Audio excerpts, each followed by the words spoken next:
we are here to study the format of bank reconciliation statement. Fine. अब bank reconciliation statement के अंदर हमारे पास different cases होते हैं. कभी आपको डेबिट बैलेंस दिया गया होता है, कभी आपको क्रेडिट बैलेंस दिया गया होता है, कभी वो डेबिट कैश बुक का होता है, कभी वो डेबिट बैलेंस आपका पासबुक का होता है. बैलेंसेस किसी के लिए लाइक पासबुक के लिए कुछ क्रेडिट फेवरेबल होता है, ऐसे ही कैश बुक के लिए डेबिट बैलेंस फेवरेबल होता है. तो डिफरेंट हमारे केसेस के अंदर हम डिफरेंट नॉर्म्स पढ़ेंगे. Fine. Let's study the case 1, that is when starting balance is your debit balance. Debit balance दिया गया है, उस केस में आप किस तरह से कैश बुक को सॉल्व करते हो. ठीक है. तो फर्स्ट इज, सबसे पहले हम अभी फॉर्मेट स्टडी कर रहे हैं, तो यहाँ पे कैश बैलेंस दिया गया होगा. कैश बैलेंस अगर डेबिट दिया गया है, आपके एग्जाम में आपको नहीं बताया जाएगा कि ये फॉर्मेट किसका है. ठीक है. आपके एग्जाम में स्ट्रेट फॉरवर्ड क्वेश्चन दिया जाएगा. आपको खुद आइडेंटिफाई करना है कि वो जो क्वेश्चन दिया गया है वो किसका है. ठीक है. तो कैसे आइडेंटिफाई करोगे? सबसे पहले तो आपको देखना है कि हमें पासबुक का बैलेंस दिया या कैश बुक का. तो हमारे पास पासबुक है या कैश बुक है, तो आपको बोला जाएगा क्वेश्चन के अंदर कि कैश बुक का है या पासबुक का है. ठीक है. उसके बाद ये देखना है कि डेबिट बैलेंस है या क्रेडिट बैलेंस है. ठीक है. देन अब हमारे पास यहाँ जो हम केस नंबर 1 स्टडी कर रहे हैं, यहाँ पे क्या क्या है हमारे पास? कैश बुक का डेबिट बैलेंस दिया गया है. ठीक है. तो हमारे पास ये केस नंबर 1 है. आपकी बुक के अंदर इस तरह के 4 केसेस दिए गए हैं, जिसको हम 1 बाय 1 पढ़ेंगे. बहुत इजी है, बस थोड़ा सा पेशेंसफुली आपको थोड़ा सा ध्यान देना है. फाइन. चलिए स्टार्ट करते हैं अपना format. Cash balance as per cash book. जो भी हमें आपके क्वेश्चन के अंदर कैश बुक का कैश बैलेंस दिया गया होगा, उसकी रिकॉर्डिंग हम यहाँ पे करेंगे. अब को क्या दिया है आपको? डेबिट बैलेंस दिया है ना, तो डेबिट साइड तो यही है, डेबिट साइड भी डाल दो. ठीक है. नेक्स्ट, अब इस बैलेंस के अंदर कुछ चीजें, कुछ ट्रांजैक्शंस जो हमारी बैंक के साथ हुई हैं, कुछ को हमें प्लस करना होता है वापस अपना एग्जैक्ट कैश बुक का अमाउंट निकालने के लिए, और कुछ को माइनस करना होता है. कुछ ट्रांजैक्शंस ऐसी हैं जिनकी वजह से कैश बुक का बैलेंस इंक्रीज हो चुका होता है, उनको हटाना है. ठीक है. एक्चुअल कैश बुक का अमाउंट तो तभी आएगा ना हमारे पास. कुछ ट्रांजैक्शंस ऐसी होती है जिनकी वजह से कैश बुक बैलेंस जो है वो कम हो गया है, जो अगेन एक्चुअल नहीं है, तो उन ट्रांजैक्शंस को हम वापस ऐड कर देंगे, जिससे कि हमारा कैश स्टेटस उस पर्टिकुलर पीरियड का प्रॉपर निकल पाए. ठीक है. तो क्या चीजें ऐड करेंगे हम? First one is check issued but not presented. It means हमने चेक इशू तो कर दिया है, और इशू जैसे ही हमने इशू किया था, इशू का मतलब हमने किसी की पेमेंट करनी थी, उस केस में हमने चेक उसको दे दिया था, दैट वाज कॉल्ड इशू. ठीक है. नाउ अब इशू तो कर दिया, लेकिन उस बंदे ने अभी तक बैंक में वो चेक लगाया ही नहीं है, बैंक तक वो चेक पहुंचाया ही नहीं है, वो चेक उसने अपने पास ही संभाल के रखा हुआ है. अब जब तक बैंक चेक जो है बैंक तक नहीं पहुंचेगा, तब तक मेरे अकाउंट से तो पैसा नहीं कटेगा ना. लेकिन हमने कैश बुक में क्या रिकॉर्ड कर दिया था कि मेरे अकाउंट से पेमेंट हो गई, हमने बाय साइड रिकॉर्ड कर दिया था. ठीक है. तो अब उस केस में जब हमारे अकाउंट से पैसा कटा ही नहीं है, तो आपको क्या करना पड़ेगा? उसको वापस ऐड करना पड़ेगा. और ऐड करने का मतलब क्या है? जब भी आप ऐड करोगे तो ऐड आप सेम कैटेगरी के अंदर करोगे. मतलब ये डेबिट है तो डेबिट के अंदर ही करोगे. ठीक है. अब सेम होंगे तभी तो प्लस होंगे ना. ऐड करने जा रहे हो तो हम यहाँ पे रिकॉर्ड कर देंगे उसको. क्या था?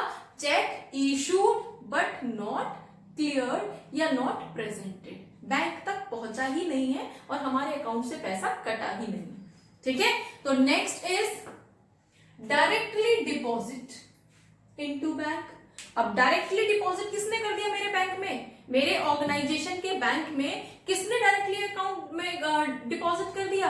मेरे ऑर्गेनाइजेशन का कोई कस्टमर होगा जिसने बैंक में, जिसको मेरी कोई पेमेंट करनी होगी, उसने डायरेक्टली मेरे बैंक अकाउंट के अंदर ट्रांसफर कर दिया, ऑर्गेनाइजेशन के अकाउंट के अंदर ट्रांसफर कर दिया।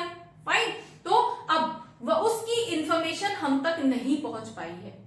अगर हमें इंफॉर्मेशन मिल गई होती तो हम उसी टाइम पे अपने कैश बुक के अंदर उसको इनकम के फॉर्म में रिकॉर्ड कर देते। लेकिन ये गड़बड़ हुई क्यों है, ये मिस्टेक्स या ये डिफरेंसेस क्यों आए हैं? क्योंकि एक बुक के अंदर कोई ट्रांजैक्शन हो गई है और उसकी इंफॉर्मेशन दूसरी बुक तक पहुंच नहीं पाई है। सिर्फ इसी वजह से डिफरेंसेस आए हैं। ठीक है, तो उस केस में हमारे पास बोला गया है कि अगर किसी कस्टमर ने ऑर्गेनाइजेशन के अकाउंट में डायरेक्टली डिपॉजिट कर दिया है और हमें अभी तक उसका कोई पता नहीं चला है, हमें बाद में पता चलता है, तो अब आप उसको क्या करोगे? आप उसको वापस ऐड कर दोगे और वापस ऐड करने के लिए सेम साइड में ही रिकॉर्ड करना पड़ेगा। तो अगेन आप उसे वापस यहां पे रिकॉर्ड कर दोगे। ठीक है, next is check deposited but not cleared. अब चेक डिपॉजिट तो हो गया लेकिन अभी तक क्लियर नहीं हुआ है। अब नॉट क्लियर्ड का मतलब है किसी ने चेक को डिपॉजिट तो कर दिया था लेकिन अभी तक क्योंकि छुट्टियां चली हुई थी, क्योंकि एक गैप था, स्ट्राइक थी, किसी भी वजह से वो चेक क्लियर नहीं हो पाया है। तो अगेन मेरे अकाउंट से तो पैसा कटा नहीं है ना, और जब मेरे अकाउंट से पैसा नहीं कटा तो मैं बाय साइड में पेमेंट क्यों दिखाऊंगा? ठीक है, तो अब आप क्या करोगे? आप वापस उस अमाउंट को डेबिट साइड में रिकॉर्ड कर दोगे या अपने बैलेंस के अंदर ऐड कर दोगे। ठीक है, नेक्स्ट इज इंटरेस्ट या डिविडेंड या बिल्स ऑफ एक्सचेंज।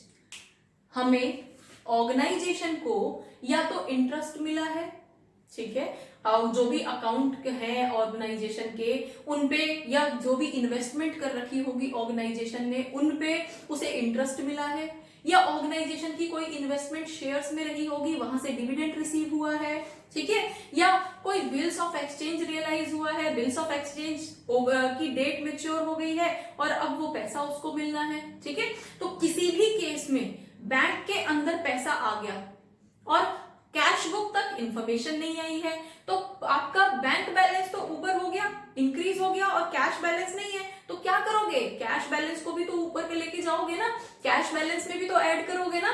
तो उस केस में अगेन हमें यहाँ पे चीजें ऐड करनी पड़ेगी, चाहे वो इंटरेस्ट मिला हो, चाहे वो डिविडेंड मिला हो, चाहे हमारा कोई बिल्स ऑफ एक्सचेंज रियलाइज होके पैसा मिला हो, किसी भी फॉर्म में अगर हमें पैसा मिला है तो हम उसको ऐड कर देंगे। ठीक है, next is wrong credit by the bank. Wrong credit क्या होगा? अगर कैश बुक के लिए डेबिट फेवरेबल है तो पासबुक के लिए क्रेडिट फेवरेबल होगा। ठीक है, तो उस केस में हमारे पास बैंक ने कुछ क्रेडिट कर दिया है। अब क्रेडिट कर दिया का मतलब है बैंक ने कुछ हमें दे दिया है, ऑर्गेनाइजेशन को गलती से कोई फंड ट्रांसफर कर दिया है, तो उस पर्टिकुलर पीरियड की कैश बुक और पासबुक दोनों में डिफरेंस आ गया ना। ऑल्दो ये जो बाय मिस्टेक ट्रांजैक्शन हुई है इसको थोड़े टाइम के बाद ट्रांजैक्शन को ठीक कर लिया जाएगा, करेक्ट कर लिया जाएगा, लेकिन जिस पीरियड के लिए आप कैश बुक प्रिपेयर कर रहे हो, बैंक रिकंसिलिएशन प्रिपेयर कर रहे हो, उस पीरियड में तो आपको मैच करना पड़ेगा ना दोनों को।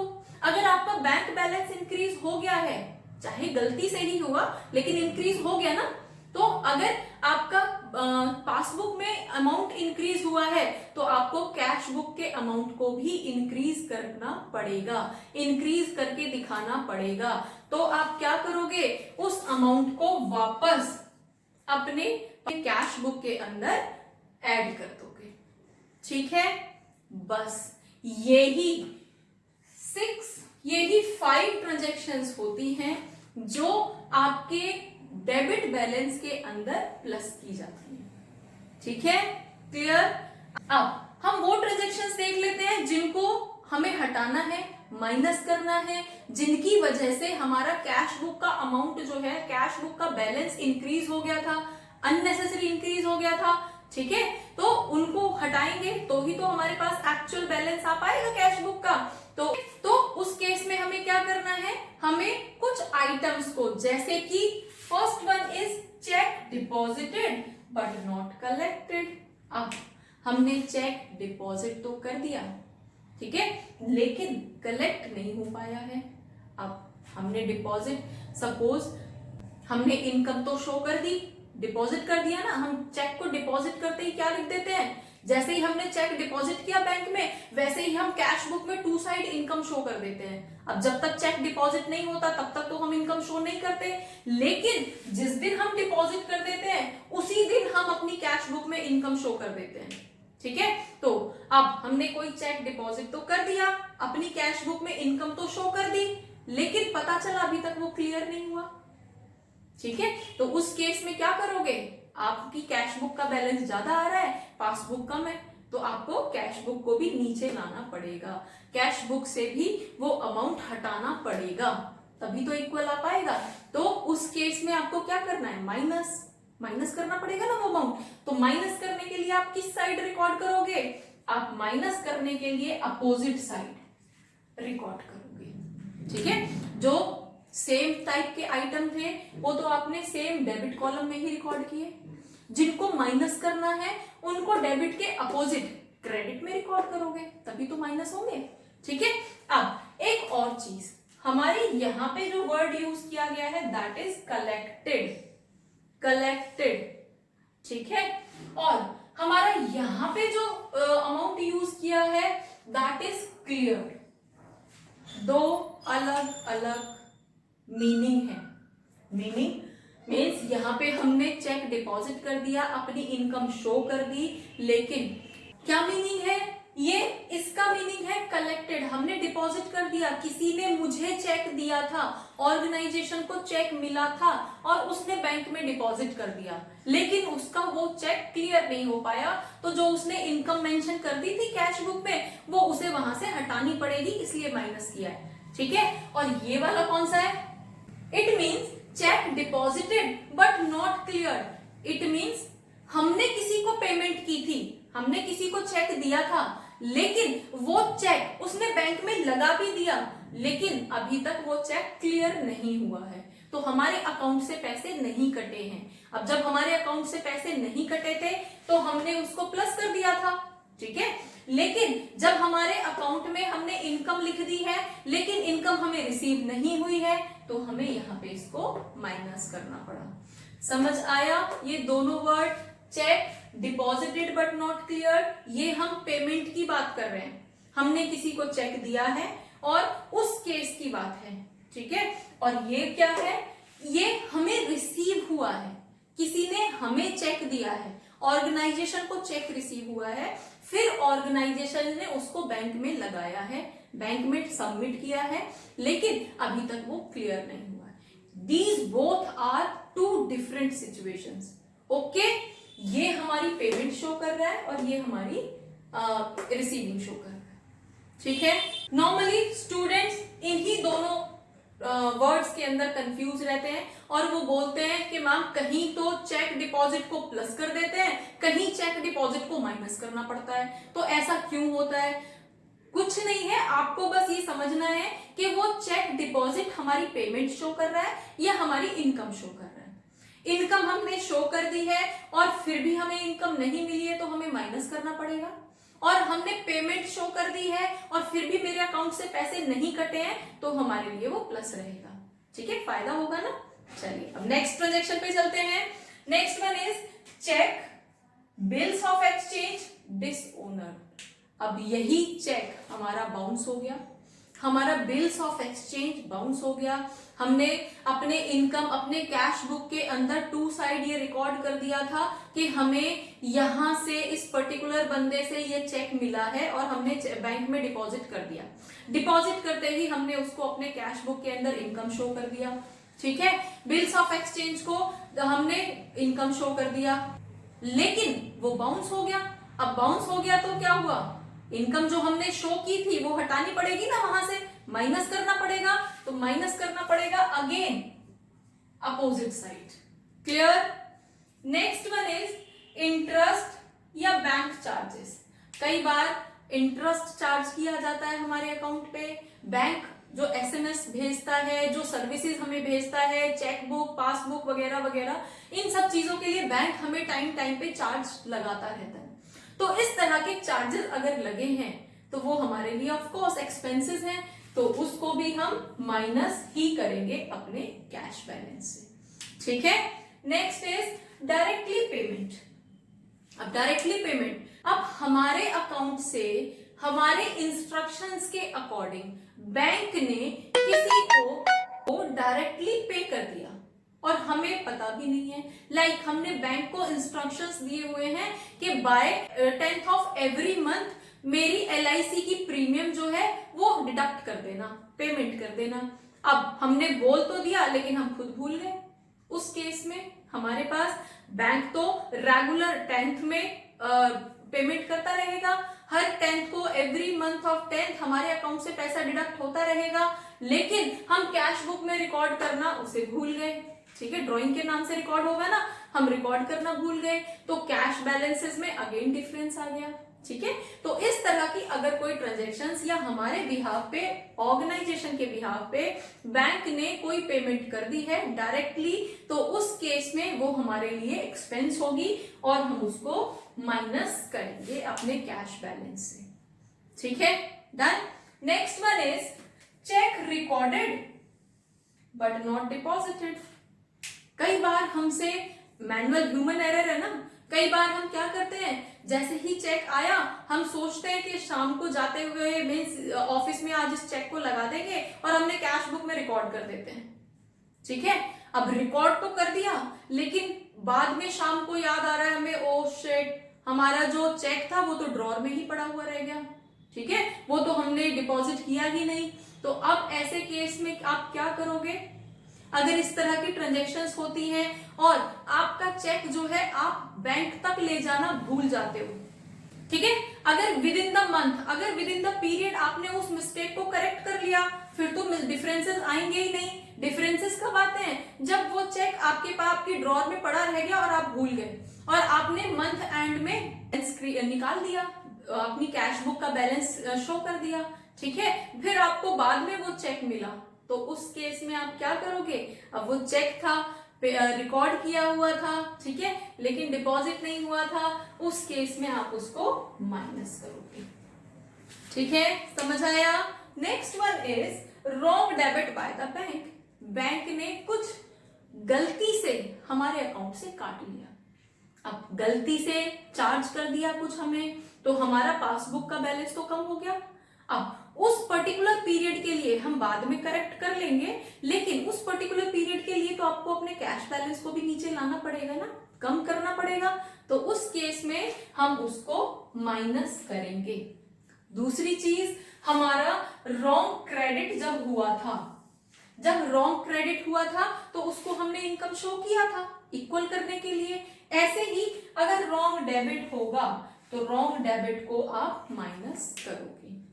ठीक है, बस यही आइटम्स हैं, और अगर आप इन आइटम्स को अच्छे से याद कर लेते हो तो आगे आने वाले और 3 केसेस में आपको कोई प्रॉब्लम नहीं होगी।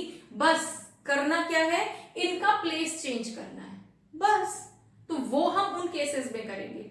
ठीक है, तो अब ये सब करने के बाद में हमने किया क्या है, हमने अपने डेबिट बैलेंस के अंदर इन सब चीजों को, जो आइटम प्लस होने थे उनको प्लस कर दिया, फिर जो आइटम माइनस होने थे उनको उसमें से, उस टोटल में से माइनस कर दिया।